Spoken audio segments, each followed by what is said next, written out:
First thing I thought of when I stood up, I thought, I'm gonna break my hand on this guy's face. I'm gonna take my wedding ring off. Because when you're fighting, you learn how to punch correctly. You really shouldn't break your hand, but when you aren't doing it with raps. So you actually thought you were gonna come to blows in that moment? I had full intentions of doing that, absolutely. Republican Senator Markwayne Mullin should be embarrassed about the fact that he was, about to have a Senate session devolve into fisticuffs over his little spat with Teamsters President Sean O'Brien. Instead, though, he's going on a media tour to kind of like brag about it. So there he was speaking to Dana Bash on CNN. And here's a reminder of that heated moment and what it looked like during a Senate hearing yesterday. Quit the tough guy act in these Senate hearings. You know where to find me, any place, anytime, cowboy. Sir, this is a time, this is a place. If you want to run your mouth, we can be two consenting adults. We can finish it here. Okay, that's fine. Perfect. You want to do it now? I'd love to do it right now. Well, stand your butt up then. You stand your butt up. Oh, hold on. Oh, stop it. Is that your solution, every poll? No, sit down. Sit down. Okay. You're a United States Senator. Sit down. Active. Oh, okay. Sit down, please. All right. Amazing. Now look, Senator Mullin is trained in MMA, and I just feel like he's so desperate to show off that he's trained in MMA, and apparently he was a good fighter. He won 5-0, but undefeated, impressive. But how about you act like an adult when you're in the Senate and you don't threaten to get into a physical fight with the Teamsters president during a hearing? Waz, I'm curious what you thought about that moment. I didn't know that this guy was a trained MMA guy or was in some kind of fight. I mean, it makes sense that he would want to demonstrate that. That's kind of the only thing that makes sense there. And it's kind of hilarious to see the sort of generations playing themselves out in that clip, and where Bernie's basically like, look, you're a member of the Senate. We don't act that way. The Senate traditionally, literally, it's like a club. These guys are really chummy. It's no different than being in one of the world's most exclusive country clubs. And so this guy's behavior doesn't comport with, the level of decorum that Bernie Sanders believes that a member of the Senate should, acquit himself with. But that's the only thing that makes sense. He thinks he could beat this guy up because he's done MMA before. And so, he's feeling himself. But, this is all for show. This is also he could make his rounds on the news. He knew that clip would go viral. That's the only reason he did this. And it's the only reason why he's now doing a media tour to draw more attention to it. So I think you make a really good point there.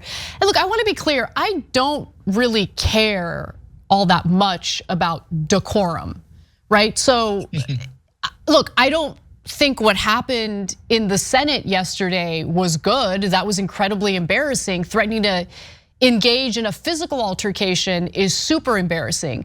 But when I say I don't really care that much about decorum, what I mean is passionate debate, I think, should be supported. And I feel like, especially when it comes to the Senate, if you're out of line a little bit as you're debating legislation, everyone's up in arms about it, right? Like, don't be so passionate, you're hushed tones. We're all supposed to pretend like we're okay with everything that's going on. We might have disagreements, but let's talk about them as if we're doing an NPR broadcast with a banjo playing in the background. It's ridiculous. We're talking about legislation that has a huge impact on Americans' lives. So I don't mind when passions flare, but I do mind when members of the United States Senate, of which there are only 100 members, make fools out of themselves and then try to sell that to the American people as governing the country. This is not governing the country, it's just an embarrassment. Now, during a conversation with Dana Bash, he defended his actions by comparing himself to notable hero Andrew Jackson. Let's watch. Remember, it was Andrew Jackson who challenged 9 people to a duel and finished one person off. He also knocked a guy out for insulting his wife. Senator, Andrew Jackson was not a good guy. Well, it doesn't matter. I'm just saying that what happens? Well, Abraham Lincoln challenged a guy to a sword fight. You had a duel. You've seen the bloodstains on the steps in the Capitol. Sumner. And I'm not saying that has to happen, but I'm saying that people like him, this mob mentality Teamster boss that wants to sit there and continue to do that because he thinks he can intimidate people, at some point that has to stop too, because I'm not supposed to just sit there and absorb it. He needs to be called out for his actions. The fortunately thing is I'm capable of doing it. What about the people that can't?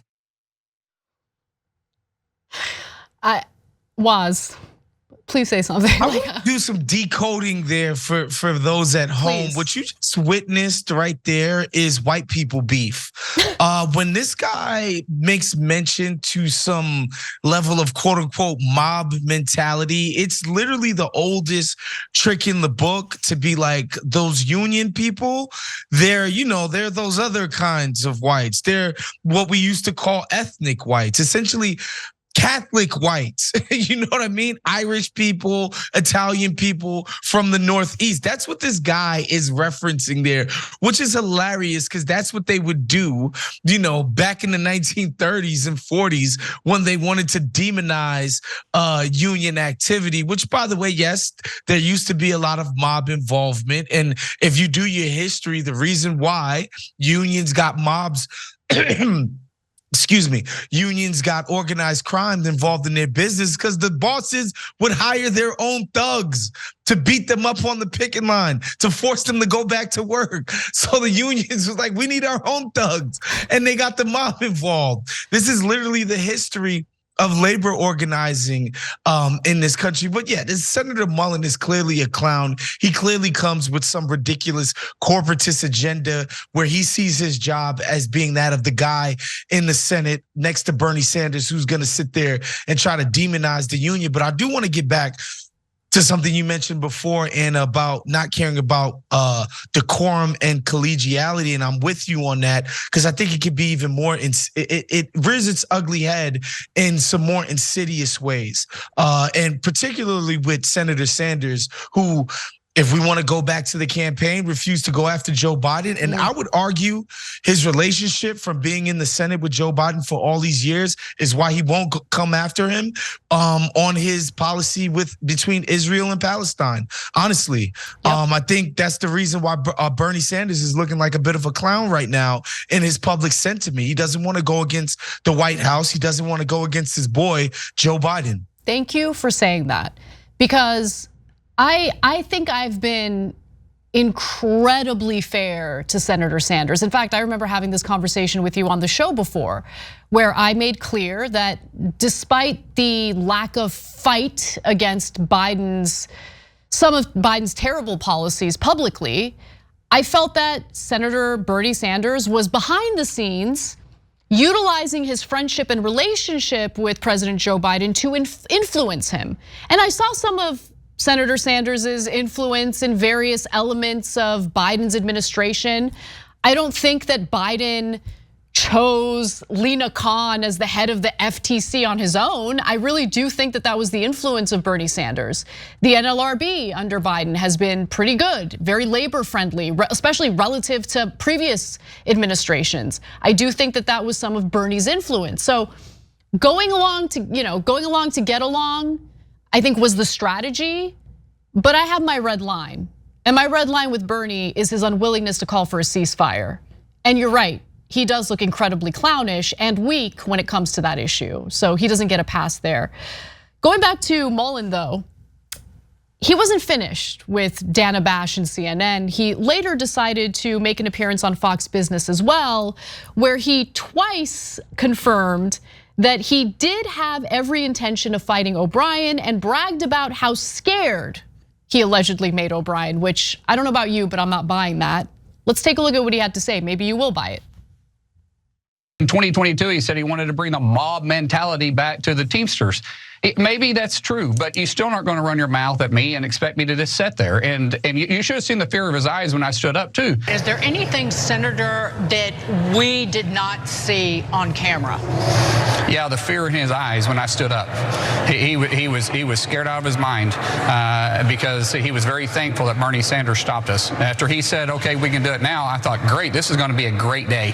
I mean, no offense, but I really wasn't worried about the fight itself, but I was ready to shut his mouth up.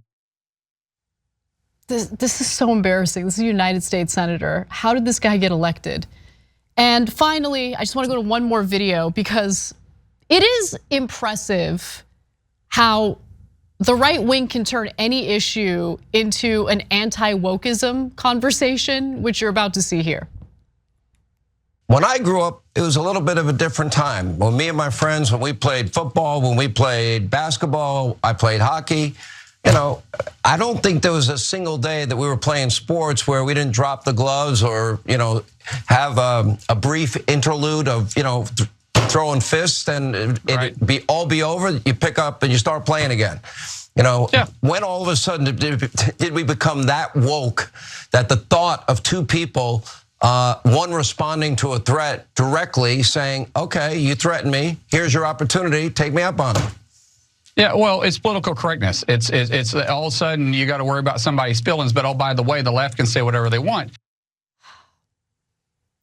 I'm sure the Fox News host, who is a multi-millionaire and has the hair of a Lego figurine, was throwing punches all the time, like real tough guy.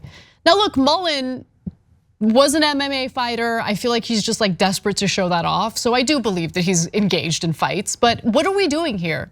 How is this a solution to anything? This is so stupid. It's so embarrassing. I don't really have anything else to say about it. It's just incredible what substitutes actual governance in Congress today, including in the United States Senate. Any final words, Waz? I mean, I guess this counts for being a man in public these days. Just the idea that you're fighting people at work, like since when has that ever been a thing? Like, yeah, I was at my job today and this guy that I don't like, I just decided to deck him and I got to keep my job. Like, this is not a thing. And this idea that woke people don't want to fight, I don't know where he's getting this from. Every and anything can be woke now, even, you know, fighting at work, apparently. It's amazing. Thanks for watching the video, guys. We also love it if you hit the join button below because that makes you a member, and members allow us to be independent, honest. We can be as progressive as we want, no corporate media influence, and that's all because of you guys. We love doing the show with our members. Hit the join button, become one of the Young Turks.